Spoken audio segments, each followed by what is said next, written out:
نکل گئی۔ تبھی اس عورت نے یہ صندوق دیا اور کہا، سچ اس میں چھپا ہے، مگر دھیان رکھنا کچھ لوگ نہیں چاہتے کہ یہ سچ سامنے آئے۔ ویور اس طرح اگلے دن نور شہر کے اخبار کی دفتر گئی جہاں وہ بطور رپورٹر کام کرتی تھی۔ اس کے پاس زید اس کا قریبی دوست بھی تھا۔ نور نے اسے سب بتا دیا۔ زید نے اسے سن کر کہا، اگر تمہاری ماں کا قتل ہوا تھا تو ہم یہ کہانی چھاپیں گے، مگر پہلے ثبوت چاہیے۔ نور نے کہا، ثبوت میرے پاس ہے، یہ خطوط جو کسی پیاز صاحب نے امی کو بھیجے تھے۔ زید نے خطوط دیکھے اور چونک گیا، یہ تو تمہاری یتیم خانے کے ٹرسٹی کا نام ہے۔ نور کے لیے یہ نیا جھٹکا تھا۔ وہ شخص جس نے اسے پالا، شاید اس نے اس کی ماں کی جان لی۔ رات کو نور یتیم خانے پہنچی۔ اندر داخل ہوتے ہی اسے قدموں کی آہٹ سنائی دی۔ کمرے کے دروازے پر وہی شخص کھڑا تھا، فیاض صاحب۔ نور، تمہیں یہ سب چھوڑ دینا چاہیے تھا، کچھ سچ دفن رہنے میں ہی بھلائی ہے۔ نور نے لرزتی آواز میں کہا، آپ نے میری ماں کو کیوں مارا؟ فیاض کے چہرے پر نرمی آ گئی۔ میں نے تمہاری ماں کو نہیں مارا، بچایا تھا۔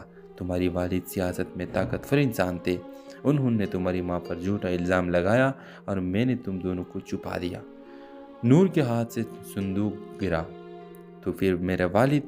فیاض نے دھیرے سے کہا، اب بھی زندہ ہے اور وہ تمہیں ڈھونڈ رہے ہیں۔ نور کی آنکھوں سے آنسو بہنے لگے۔ اسی لمحے زید کمرے میں آیا، اس نے سب کچھ ریکارڈ کر لیا تھا۔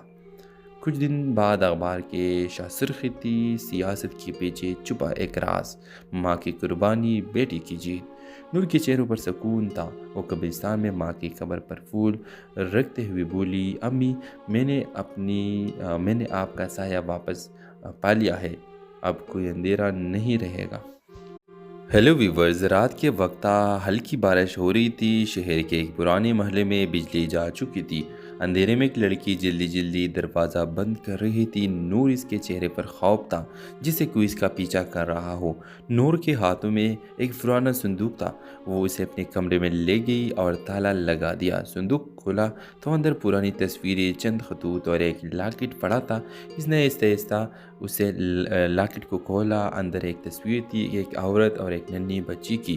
نور کے ہونٹوں سے صرف اتنا نکلا، امی۔ نور ایک یتیم خانے میں پلی